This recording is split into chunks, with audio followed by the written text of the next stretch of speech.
when you're winning, everything is fun. Your guys are probably imitating him right now. They've done the same thing with Brock, though, too.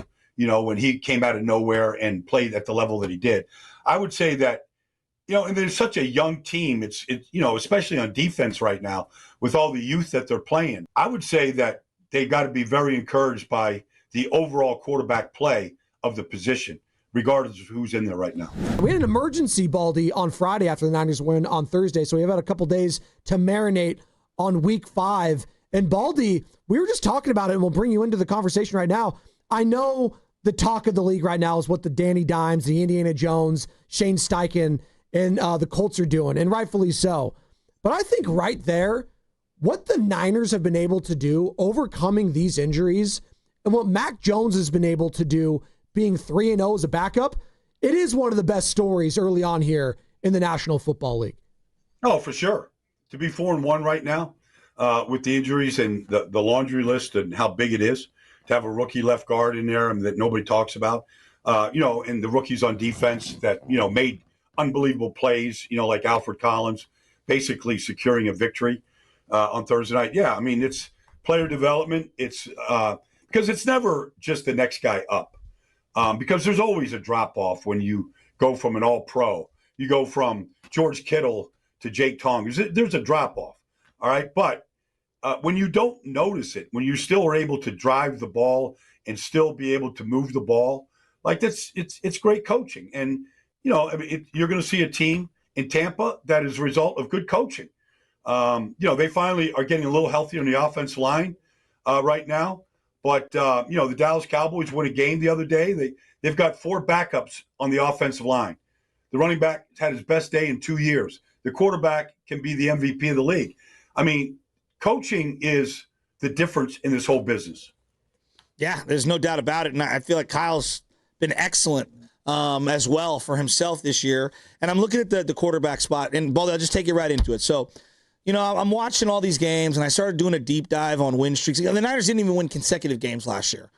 And they've got a 3-game win streak with Mac under center. Teams win and lose. Yeah. I understand that. But he's playing good football right now. And I know that Purdy's dealing with this injury, all right? And so the way I'm viewing it is I'm just riding the hot hand until a poor performance or the team loses. That's kind of my setting. I'm not worried about long-term. I'm not going crazy. I'm not running Brock out of town. I'm not benching him. It's just I'm going to ride the hot hand as long as we can and as long as it's going. What do you think of that? Well, I don't disagree with that at all. I really don't. And that's not a knock on Brock. But if he's 95%, why put him out there? Like, why not until you're absolutely certain that he's 100%? And if Mac wins a 4th game, against a very good Tampa team, then I would definitely leave him in at this point. So I believe in riding the hot hand. It just happens. It's not, you're not trying to usurp somebody, but your job is to win as many games as you possibly can, however you do it. And you cannot be worried about any player egos or anything else. I mean, Mac's playing great football right now. And so, I don't know, I wouldn't be in a hurry to make that change. See, I'm with you, and I think people, they get so emotional regarding Purdy, and it's like, guys, you're overthinking it. I'm not burying the guy. He's not healthy right now, and I'm riding the hot hand as long as I can. Now, we'll see how Mac is feeling with that lower knee injury. What are you seeing stylistically from the Niners with Mac under center? Because I saw some throws on some deep curls. Guys have strengths and weaknesses. I mean, he's hit some really nice passes, and it feels like the offense has kind of changed a little. What have you seen on film, Brock, from Mac versus Brock? Well, Kendrick Bourne got hot the other day, and they fed Kendrick Bourne. Nobody could have predicted that, but somebody had to step up. But, 3rd and 1, you're deep in your own territory. You're at the 10-yard line, whatever it is, and you throw that, that bang 8 to Kendrick Bourne. That's a dangerous throw in the middle of the field, and he put it right on him, and Bourne made the catch. The only miss that he had was the drop by Bourne, but otherwise, he found somebody that he really trusted, and he went to it, and so that's let's just say, would Brock have gotten the balls to Kendrick Bourne? Like, every player sees things different. It's not a knock on Brock or anything, but would Kendrick Bourne catch 10 balls and have a career game if Brock was at quarterback. I don't know. Nobody knows. Maybe, but they needed somebody to step up on Thursday night, and I don't think it's a great secondary for the Rams. I think it's a weakness, but he delivered, and how Brock saw the field, that's what he did. So I thought they continually find ways to get the ball to McCaffrey in the passing game, which is creative by Kyle, because he's so good at it. He could one of those running backs that could play slot receiver in this business and be really good at it. Talking with Baldy here on the Morning Roast, our Odyssey NFL Insider, best football show podcast, as well as he is each and every Tuesday at this time. And Baldy, let's leave it right there with the running game. Is this just what we should expect if I'm a Niner fan going forward, that the running game's just going to be, a couple yards here and there? Maybe we break one loose occasionally. But, is there a remedy that this thing could, get fixed at any point this season? Because I would like to have some complimentary football at one point if I'm a Niner fan. I wouldn't just say this is what we are. I mean, I'd always look to be getting better. Everybody can run the outside zone better than what they're doing right now. Everybody can run wind back better than what they're running it right now. So I would always be looking to improve it any way that you can. It can be a simple tweak. It could be steps. It could be, placement. I know Kyle coaches it hard. That's just Alex Gibbs brought this system, to Denver with Kyle's dad. And I've been around Alex Gibbs when he was coaching. Nobody coached harder than that guy. So, you just got to keep coaching hard, and you got a rookie left guard in there. Every year is a little bit different. Colton kind of had a rough night the other day against the Rams. But you got to keep working at it. You don't know when some of these splits are going to happen and when the daylight is going to hit. So I wouldn't just throw my arms up and go, well, that's what we are right now by any stretch. If you were going to add to the offensive side of the ball, I was suggesting, no one's going to trade you an offensive lineman during the regular season. It's very, very rare. But would a guy like Alvin Kamara be a fit for what the 49ers want to do? Be able to replicate some of that Debo motion action with him and CMC in the red zone, be a pass-catching option, out of the backfield. If you were going to add on the offensive side of the ball, what would you be looking at, and what do you think would be available for this team? Well, what are you saying, Joe? Are you playing general manager here? Do you know something about Kamara? No, he had a great game. I know. Against the Giants. I'd love to get him. I think he'd be a perfect fit, and I've been very underwhelmed with Brian Robinson, and I'm trying to get some juice somewhere on the field, and I'm wondering how they can kind of, ramp up their red zone. And I don't know. I always see these running backs as targets that could be moved. He's got 2 years left on his deal. I'd love to see him in a Niner uniform. I don't know. The cap, I don't know. He makes a good salary. Kamara's a rare player. Rare. I used to say that he's like a cat on a marble table. You can't get him off his feet. His balance is remarkable.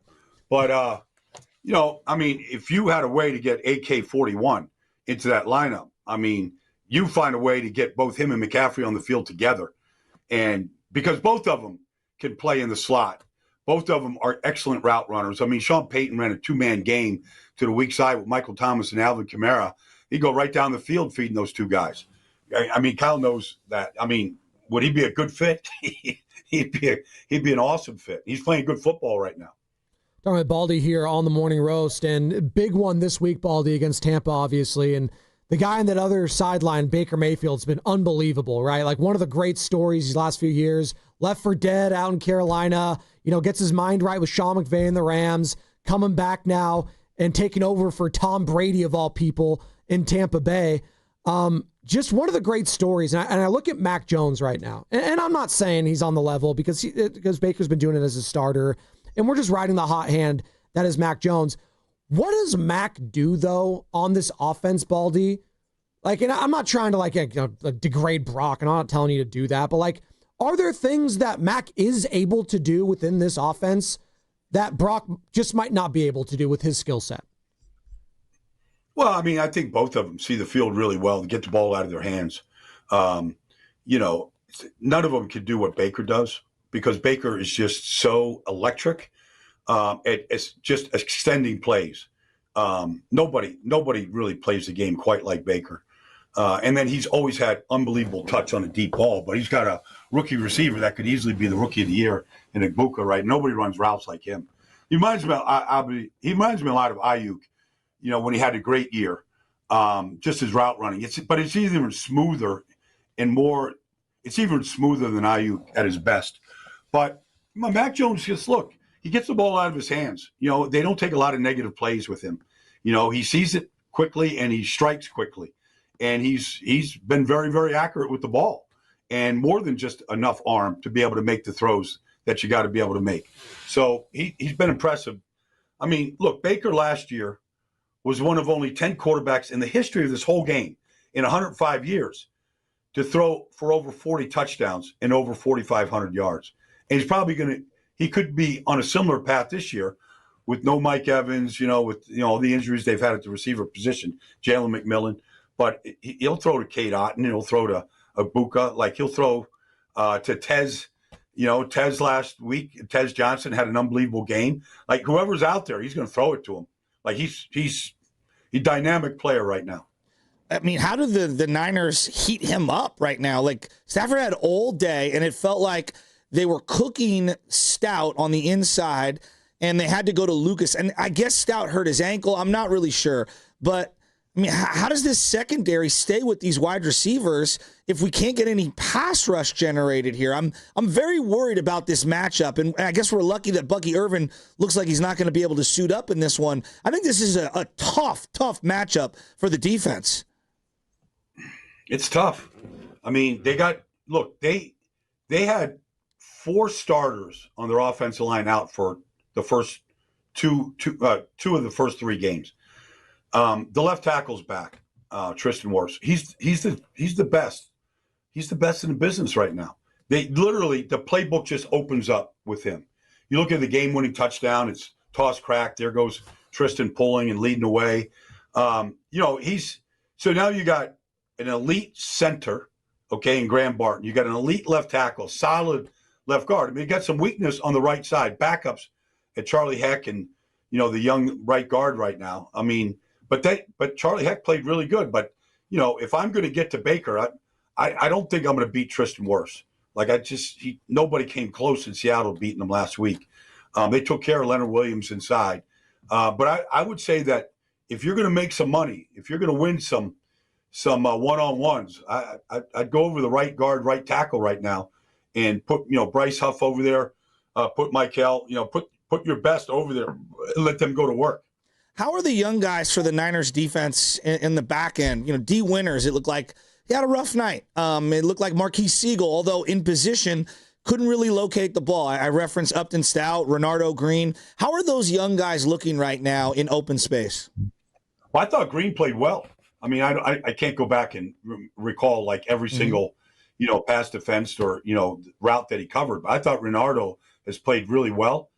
Siegel, obviously, on the down the goal line made the stuff, helped make the stuff along with Alfred and, and Fred. But those young guys are going to make they're going to make some mistakes. They're going to have some rough moments. They just are. Everybody does. You just got to fight through it, and hopefully, you play the game with your eyes and your feet and not so much with your hands, in trying to read these routes and go up against these, I don't know. I mean, Godwin is back. I don't know how healthy he is right now, but they got 3 guys that can flat out win down the field. And Igbuka is as good a route runner as I've seen in this business right now already. And what he did the other day in Seattle is unreal. But he's special. He's a special player. You're going to give up some routes to that guy. You just hope that you can limit the number of explosive plays because that's what Seattle had a hard time doing the other day. Brian Baldinger here on the Morning Roast. And Baldy, we were talking about earlier in the show the fact that the players have been gravitating so much here in the 49ers locker room and even on the field to Mac and what he's been able to do and the swagger he plays with. And they just really seem to gravitate. He was out there with the boombox with Kendrick Bourne, Trent Williams. He's a great part of the team and he's a character and he's fun. I just wonder, when you have a guy like that and he's so hot, and I know you said you'd ride the hot hand to keep going with him. What is the locker room thinking right now with a backup that's in here? They're going to keep winning, and if they keep winning and they win this week, then it's like, oh my God, 4-0. He beat the Rams and he beat the Bucs, 2 playoff contenders. Like, and then you make a switch back to Brock. Like, is it like, hey, you know what? Brock's taken us to a Super Bowl. He's been an MVP candidate in the past. It's all good. Or are there players in that locker room being like, I don't know. Should we stick with the hot hand? Like, I'm just trying to get like the feel for what they're thinking, you know? Yeah. I don't know. I was in Jacksonville last year for training camp. So Doug Peterson was the coach. And, and Mac was a backup to Trevor Lawrence. So, they let me stand behind the center for all of practice. So, Mac's a backup. So I'm just like shooting a breeze with Mac Jones. He's got the script in his hand, whatever. He's like, hey, watch Brian Thomas and this. He's just a fun guy to be around, like a lot of fun to be around. Like he's very loose. But, I think, when he can't stand up the other day, his pants are falling down and like guys just gritty as hell. Like I'm sure guys are making fun of him, like I'm sure they're imitating him in the locker room. It's just, when you're winning, everything is fun. Your guys are probably imitating him right now. But they've done the same thing with Brock though, too. When he came out of nowhere and played at the level that he did, I would say that, and there's such a young team. It's especially on defense right now with all the youth that they're playing. I would say that they got to be very encouraged by the overall quarterback play of the position, regardless of who's in there right now. I mean, I'm looking at Sunday, and as a Niner fan, I'm like, wow, this day couldn't have got any better for us. We're not playing. The Eagles lose. There's just kind of like chaos galore as Seattle loses late to the Bucs in a great game. You already beat the Rams on Thursday. The Cardinals lose. Like, it felt like a great day for the 49ers.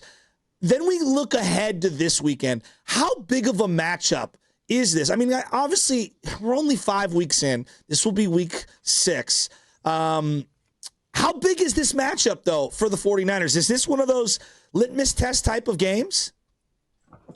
Yeah, I think so because, obviously Tampa's 4-1, and they've overcome their share of injuries. They still have a bunch, but they've basically overcome a bunch of early injuries, especially when you got the best left tackle in football, out through all of training camp. But he's back. But anyways, they overcame all that, like the 49ers. But you're going across the country. Here's the thing. If you go across the country and you find a way to beat Tampa in that heat, on that field, against that team, that plane ride home is the victory is just completely different. Like the bonding that takes place for 5 hours, 6 hours on that flight home after that game.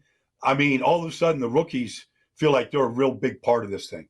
That's always huge when you get a lift like what Alfred gave you guys on Thursday night, and what Michael has shown the last couple of weeks since Nick went down.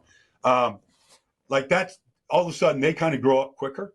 Fred got the defense together and they're having a nice card game for 5 hours. I mean, it's just a great bond. And you're 5-1 and you're on top of the NFC, regardless of what Detroit does this weekend or Philly, on Thursday night. I mean, you're on top of the NFC with another conference win, which does matter sometimes when you get to the postseason.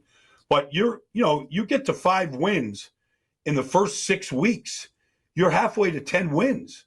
Regardless of what happens, you're halfway to 10.